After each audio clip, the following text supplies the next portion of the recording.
মহিলাটি যেমনই ফ্রিজ খুলল ভয়ে জমে গেল। ফ্রিজের ভেতর সে দেখল এক ক্ষুদ্র জগৎ, যেখানে ক্ষুদ্র মানুষ, ঘন জঙ্গল, রাজপ্রাসাদ আর অসংখ্য প্রাণী ব্যস্তভাবে চলাফেরা করছে। আশ্চর্যের ব্যাপার, ওই ছোট্ট দুনিয়ায় সময় অনেক দ্রুত বয়ে চলেছে। ফ্রিজের বাইরে 1 সেকেন্ড মানে ভেতরে প্রায় 10 বছর। মাত্র 2.5 মিনিটের মধ্যে সেই ক্ষুদ্র জগৎ মধ্যযুগ থেকে শিল্প বিপ্লবের যুগে পৌঁছে গেল।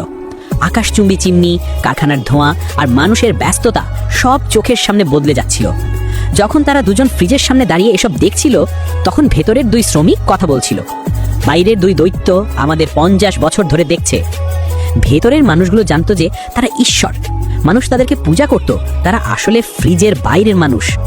পুরুষটি কৌতূহলবশত একটু ঝুঁকে আরো ভালোভাবে দেখতে চাইল, কিন্তু ঠিক তখনই একটি ভয়ঙ্কর ক্ষেপণাস্ত্র সেই ছোট্ট শহরের মাঝখানে পড়ে বিস্ফোরিত হলো। এক মুহূর্তে সবকিছু ধ্বংস। বিস্ফোরণের কারণে পুরুষটির মুখ পুড়ে গেল, যদিও সে গুরুতর আহত হলো না। ভয়ে ও ক্রোধে সে তাড়াতাড়ি ফ্রিজ বন্ধ করতে চাইল, কারণ সে ভাবছিল ভেতরের ওই পারমাণবিক বিস্ফোরণ যেন বাইরের জগতে ছড়িয়ে না পড়ে। তার প্রেমিকা বাধ্য হয়ে ফ্রিজের দরজা জোরে বন্ধ করে দিল। প্রায় 5 মিনিট পর তারা আবার ফ্রিজ খুলল। এবারের দৃশ্য দেখে তারা হতবাক। মানব সভ্যতা নতুন উচ্চতায় পৌঁছে গেছে। উঁচু ভবন, উজ্জ্বল শহর, শক্তিতে ভরা এক আধুনিক দুনিয়া। কয়েক সেকেন্ডের মধ্যেই অসংখ্য শহর একত্র হয়ে এক বিশাল শক্তি টাওয়ারে পরিণত হলো। হঠাৎ সেই টাওয়ার থেকে নীল শক্তির আলোক রশ্মি ছড়িয়ে পুরো ঘর আলোকিত করে তুলল।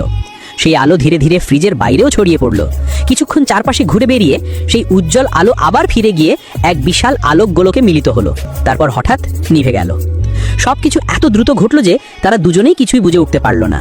দুজনেই হতাশ মুখে ফ্রিজের প্লাগ খুলে ঘুমাতে চলে গেল। কিন্তু পরের দিন সকালে যখন তারা আবার ফ্রিজ খুলল, তারা অবাক হয়ে গেল।